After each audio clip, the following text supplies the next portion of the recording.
Tu me parlais justement de quelque chose que tu avais vécu là dernièrement. Ouais, en fait, j'ai réalisé il y a pas si longtemps que ça, hein, dans une précédente relation de couple, il y avait des moments où je me mettais mais dans des colères assez importantes. Et en fait, tout de suite derrière, il y avait une part qui arrivait et qui disait, ben non, c'est ton conjoint qui a raison. Et donc, il y avait une suradaptation qui se mettait en place. Et en fait, à ce moment-là, je me suis rendu compte que du coup, cette part-là qui se suradaptait m'a empêché de regarder qu'est-ce qu'il y avait vraiment au fond derrière cette colère. Et plusieurs années après, dans cette relation qu'on continue, qui est aujourd'hui amicale, je me suis vraiment rendu compte qu'en fait, ces colères, elles étaient extrêmement justifiées dans le sens où c'est pas une colère contre mon compagnon, mais cette colère, elle me montrait au fond quelque chose qui était extrêmement important pour moi. Et c'était une question de rythme, en fait. Mm. Et comme si, du coup, il y avait, à l'époque, mon estime de moi n'était pas suffisante pour que je puisse donner de la valeur à cet élan de vie, à cette énergie, parce que pour moi, la colère, c'est vraiment une énergie de vie qui vient, et plus elle est puissante, plus elle vient nous montrer qu'il y a quelque chose qui est important pour nous. Mm. Et c'est vrai qu'on se pose souvent la question de comment se relier à notre élan de vie, comment se relier à qui on est vraiment. Moi, je pense que cette énergie de la colère, en plus là, on est au printemps, donc c'est cette énergie-là, hein, qui part de la terre, qui monte, comme toutes les plantes là, qui sont en train de se déployer, de faire des fleurs. C'est une énergie de vie, c'est un élan de vie, et de l'écouter pour pouvoir ensuite se positionner, il y a vraiment quelque chose d'important à cet endroit-là. C'est un des thèmes qu'on va aborder pendant le stage, c'est notre élan de vie et comment on se relie à notre élan de vie et à notre puissance. Et dans mon expérience, je sais que j'en ai eu longtemps peur de la colère, parce que dans ma famille, en tout cas, mon père était vraiment assez violent. Donc, colère égale agression, égale agressivité. Ouais, quelque chose dont j'avais vraiment peur et pendant longtemps, je l'ai réprimé, cette colère. Et j'étais jamais en colère. Mais par contre, chez moi, ça s'exprimait par un silence. Mais vraiment, je pouvais rester des jours dans un silence et une froideur, mais dans lequel je m'enfermais aussi. Et ensuite, en ayant travaillé sur cette colère, ben, comme toi, il y avait une part de moi qui se sentait coupable et qui donnait quand même toujours raison à l'autre. Jusqu'à ce que j'aille voir, voilà, mais qu'est-ce qu'elle cherche à me dire, cette colère? De pouvoir l'accueillir de moi à moi, de pouvoir aller en faire le tour et de voir tous les besoins qu'il y a derrière qui ne sont pas exprimés et qui font qu'elle va grossir cette colère parce que soit je vais projeter sur quelque chose sur l'autre, ou je vais attendre quelque chose de l'autre, ou je ne vais pas exprimer clairement ce dont j'ai besoin. Et ça peut me mettre dans une sorte de rumination et à ce moment-là, elle peut exploser alors que je veux pas qu'elle explose. Mhm. Mais c'est vrai que c'est cette énergie, j'ai dû apprendre à l'apprivoiser, à la regarder, à voir ce qu'elle me disait, pour la voir simplement comme un signal. Ah, je me sens en colère, donc je commence déjà à sentir toutes les manifestations de la colère à l'intérieur de moi. Et à ce moment-là, je peux prendre un petit temps parce qu'il ne s'agit pas à chaud de déballer ce qu'on a à déballer, c'est de prendre un temps avec soi et de regarder quel est le besoin qui est là, qui se manifeste et qui attire mon attention. Et ce que j'ai remarqué, c'est que, en fait, dès que j'ai de la colère à propos de quelqu'un d'autre, en fait, c'est de moi qu'il s'agit. Mhm. L'autre, Et, il est tout autre. Voilà, il voit pas les choses comme moi, ou tu parlais de rythme tout à l'heure, je peux sentir aussi qu'avec mon compagnon, on n'a pas le même rythme, des choses comme ça, mais en fait, ça me regarde moi. Mhm. Et je m'aperçois que quand je peux vraiment écouter, entendre, reconnaître le besoin qui est là, il y a quelque chose qui s'apaise. Et après, je peux énoncer les choses, poser les choses calmement. Pour moi, il y a un signal, je vais d'abord écouter le signal. Ouais, et c'est intéressant cette notion-là parce que pour moi, les autres sont des déclencheurs, hein, de nos émotions. C'est-à-dire qu'on est 100% responsable de ce qui se passe en nous. Mhm. Et de faire cette distinction entre une situation extérieure, mon conjoint, mes parents, mes enfants, déclenche quelque chose qui se met en colère en moi, c'est important de décolmater ça déjà. de voir que la colère nous appartient. C'est-à-dire que 2 personnes dans une même situation, il y en a une que ça va faire marrer, l'autre, elle va être indifférente, il y en a une autre qui va fuir et Mmh. puis nous, peut-être, on va se mettre en colère. C'est bien que la réaction aux stimuli nous appartient. Mmh. Et ensuite, du coup, d'avoir cet espace et de se poser pour écouter ce que ça dit. Parce que pour moi, c'est la meilleure alliée de connexion à notre élan de vie, la colère, pour vraiment, entendre ce qui est important pour nous. Et ça demande de le maturer pour Mmh. pouvoir après, faire des demandes et on se rend compte que dans les 3 quarts des cas, en fait, on n'a rien à dire à l'autre, ça nous appartient. Mmh. Hein, c'est-à-dire que l'autre n'a été qu'un déclencheur pour nous montrer ce qui était là. Et c'est vrai que moi, j'accompagne beaucoup de femmes qui sont dans des états dépressifs et pour moi, le lien est direct, hein. Tu témoignais, toi et moi aussi, hein, je suis parce en fait, on a toutes, tous des colères. Elles s'expriment, soit elles sont exprimées, soit elles sont rentrées, en fait. Mmh.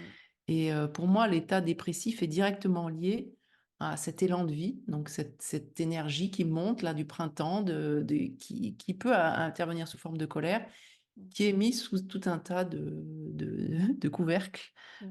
Parce que, notamment nous, en tant que femmes, hein, c'est pas trop autant un homme en colère, ça se fait bien. Une femme, c'est un peu moins, c'est un peu moins fun. Mmh. Et je vois bien que quand on s'autorise, hein, à écouter ça, on sort instantanément de l'état dépressif, en fait. Puisqu'en fait, l'état dépressif, c'est qu'on retient notre énergie de vie, simplement. Mmh. Et comme la colère est complètement un élan de vie, quand on s'autorise, mais ça nécessite parfois de voir ce qui en nous a peur de ça. Parce qu'on a, comme tu disais toi, des traumatismes de colère égale violence. Oui. Et du coup, ben, c'est fusionné. On croit que, voilà, alors qu'on peut être en colère, mais une colère puissante et tranquille. Mmh. Et quand on se reconnecte à ça, on se reconnecte à notre élan de vie, on se reconnecte à notre puissance, on se reconnecte à notre masculin intérieur qui nous permet de nous positionner et qui permet aussi du coup que notre féminin puisse s'exprimer dans toute sa sensibilité, etc. Puisqu'on est bien dans ce chemin qu'on on vous propose avec Catherine, c'est bien ça, c'est de retrouver en nous, en tant que femme, cet équilibre intérieur entre ce masculin qui va se positionner, qui va faire des deuils, qui va acter des choses, qui va mettre en action, et par cette posture-là, qui va soutenir, comme va faire un creuset pour que le féminin puisse être en sécurité, dans sa douceur, dans sa créativité, etc. Donc c'est bien un chemin intérieur, et ce chemin intérieur qu'on fait pour nous, je sens bien qu'on le fait pour les problématiques de la société aussi, hein. Quand on chemine sur nous, on soutient le nouveau monde en émergence, on soutient aussi toute notre lignée. Moi, je vois bien qu'il y a 3 enfants, je vois bien dans 2 filles, ce cheminement que je fais comme, sans forcément le nommer. Il se passe des choses aussi chez mes filles qui ont je sens un lien direct avec ce que je suis en train de regarder. Donc il y a vraiment quelque chose qui est passionnant et du coup, c'est pas égoïste de prendre soin de soi. Au contraire, en Mmh. prenant soin de soi, on prend vraiment soin des autres, du monde, Mmh. de notre entourage. Oui, et à juste titre, moi j'avais peur de la violence, donc je retenais, cette énergie et la dépression, je l'ai connue, pendant longtemps et derrière cette, dépression et cette, ce couvert qui était mis sur la colère, il y a une sorte d'état de victimite qui est là, qui prend sa place, qui s'installe et qui fait que, on peut être dans la revendication, dans la plainte et c'est des formes, d'agression aussi, mais beaucoup plus, subtiles et je remarque ça chez les femmes aussi qui sont pas en lien avec cet élan de vie, combien elles peuvent être dans le jugement, dans la critique, dans l'attente, dans la revendication et toute cette énergie négative se retourne contre elles finalement et ne leur permettent pas de rayonner quelque chose, qui qui va les mettre en valeur. Au contraire, c'est comme si la ça les enferme dans une sorte de cercle vicieux où elles vont encore plus, ruminer cette colère et cette colère du masculin, parce qu'elles se sentent pas, comprises, et cetera et elles portent en elles un masculin négatif, dévalorisant, sans s'en rendre compte. Quand j'accompagne certaines femmes qui sont dans la revendication, dans la plainte, je vois à quel point, quelque part, il y a un endroit où c'est pas entendable par les autres. Cette victimisation qui fait que, ben, on n'assume pas vraiment nos désirs, nos besoins, on n'ose pas les exprimer et en fait, ça crée vraiment, le terreau pour amener de la négativité en retour et au moment où j'ai pu, prendre, vraiment soin de cette colère, de la regarder, de l'apprivoiser, que je me suis connectée à ma puissance, la puissance, elle a rien à voir avec le pouvoir. J'ai vraiment senti que d'être dans ma puissance, ça me permettait d'exister telle que j'étais. Sinon, j'essayais de contrôler, de manipuler les autres, le monde, pour, voilà, que ça rentre, dans mes cases et en même temps, en étant frustrée parce que ça marchait pas Mmh.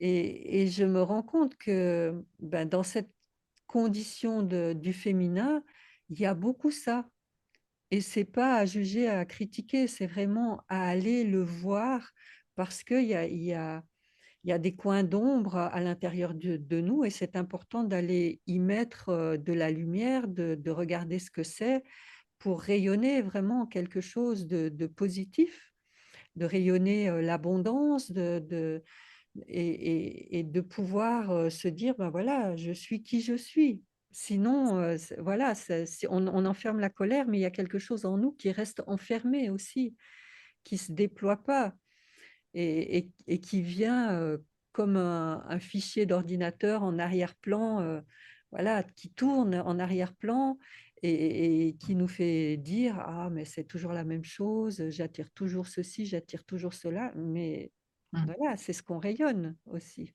Ouais, tu témoignes, c'est vraiment cette difficulté. Moi, j'ai mis des années, à me reconnecter à cet élan parce que justement cet élan naturel quand on est enfant et cetera avait été coupé à plein d'endroits et tous ces élans-là qui sont des élans spontanés ont pas été nourris par nos parents souvent Mmh mh. et du coup, j'ai vu que la difficulté déjà, c'était de me reconnecter à cet élan et c'est vraiment passé par me connecter à la puissance de cette énergie de la colère et après il y avait la notion de l'expression. Mmh. C'est-à-dire qu'une fois que j'étais à peu près claire sur ce que je voulais, il y avait quelque chose qui bloquait au niveau de la gorge, d'oser dire et d'oser s'exprimer et Mmh. ça sortait, moi j'aime bien parler de cette posture de Calimero, en fait, parce que moi j'ai été Ah. beaucoup comme ça. C'est-à-dire que, je subis la vie, c'est pas de ma faute, regarde tout ce qui se passe dans ma vie et cetera Mmh.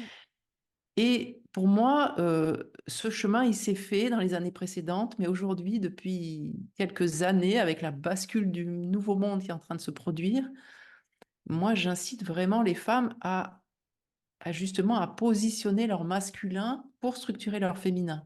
Et Mmh. ça veut dire qu'intérieurement, bien sûr, c'est écouter, ce qui se sent pas bien, ce qui se sent, victime et cetera, mais aussi d'amener le cadre du yang et du masculin pour se placer droite, pour se Mmh. reconnecter à cette conscience de notre puissance et pour choisir. Qu'est-ce que je choisis? Je choisis de continuer à me plaindre ou est-ce que je choisis de regarder tout ce qui va bien dans ma vie? Et Mmh. pour moi, là, la bascule, elle peut être immédiate. Mmh. Mais ça demande du courage de se dire, à partir d'aujourd'hui, et s'il y a besoin, c'est 10, 15, 20, 30 fois par jour, je me redresse, je Mmh. me mets dans mon axe et je regarde et je me nourris et je vais trouver des ressources dans tout ce qui va bien dans ma vie. C'est Mmh. pas la méthode Coué de je veux pas regarder ce qui va pas, c'est je place mon masculin, je place mon axe, Mmh. je place mon espace de présence que je suis et après avec ça, oui, je peux embrasser, ben, ce qui se sent comme ci, ce qui se sent comme ça et cetera. Mmh. On a été beaucoup dans une dynamique de développement personnel, d'intériorisation qui est très juste, mais aujourd'hui, ça demande aussi et qui est très féminin, mais qui demande aussi comme une sorte de cadre de je tiens mon axe aussi et je tiens mon espace de ressources pour être avec ça et pas l'inverse, c'est-à-dire de tomber dans un truc où je suis en permanence en train de travailler sur moi, d'écouter. Mmh. Positionnons-nous, regardons autour de nous tout ce qui fonctionne, toutes les ressources qu'on a. On est dans une abondance incroyable dans nos vies. Mmh. Et bien sûr, il y a des choses hein, avec lesquelles on va cheminer, mais moi, c'est vraiment une invitation en ce moment à vivre. Mais pour moi, il y a un changement de paradigme et c'est important d'embrayer à cet endroit-là. Et ça demande de la volonté de se mettre dans sa propre, dans son enracinement et dans sa puissance. Mais oui, tu parles de racinement, c'est tout à fait ça. Notre animalité, c'est pour ça qu'on parle de la tigresse et de cette énergie animale et de puissance, parce que dans cette puissance, il y a aussi la colère. C'est une pièce du puzzle qui va constituer la puissance. Il y a notre vitalité, il y a tout cet élan de vie et c'est important d'aller à sa rencontre, d'apprivoiser cette puissance parce que c'est phénoménal la puissance qu'il y a dans cette énergie et c'est à partir de cette puissance qu'on peut trouver notre axe et se redresser. Ça part pas de la tête, ça part vraiment de Mmh. notre bas-ventre, de ce premier chakra, deuxième chakra, de ce centre-là qui nous permet voilà, d'aller vers le haut, sinon on s'effondre et de trouver sa place.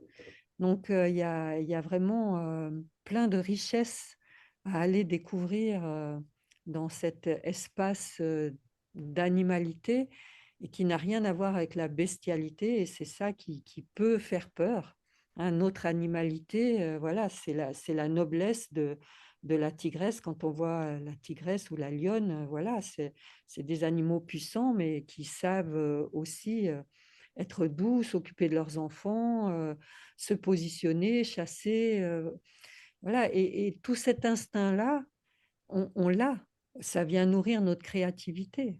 Et c'est ça qu'on a envie de vous partager, hein, dans notre parcours, initiatique pour les femmes, où il y a 2 volets. Il y a un volet retraite et donc on a la prochaine retraite, c'est «Réveille la tigresse en toi», où on va explorer cette énergie-là de colère, de puissance de vie, qui peut prendre différentes formes pour vraiment se connecter, hein, comme, tu disais, hein, à notre bassin, à notre ancrage, à notre stabilité pour pouvoir se déployer, dans notre souveraineté, dans notre puissance. Mmh. Et donc on propose d'explorer ça sur 4 jours, mais on a aussi en parallèle, puisque vous ne pouvez pas forcément vous déplacer et cetera, on a en parallèle un parcours en ligne, où on se rencontre une fois par mois pour se soutenir et partager nos expériences, goûter cette, sororité pour se soutenir dans nos problématiques, du quotidien, pour empuissancer notre masculin intérieur et notre féminin intérieur.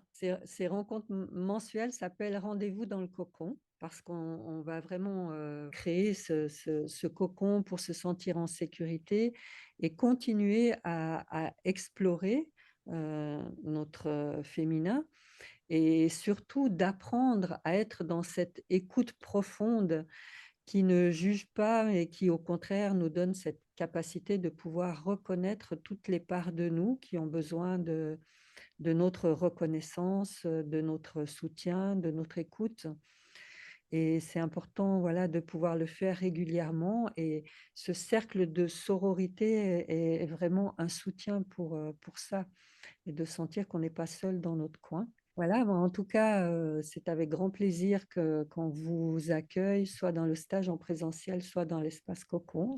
À Voilà et bientôt. heureuse de cheminer tout ensemble. À bientôt. Merci.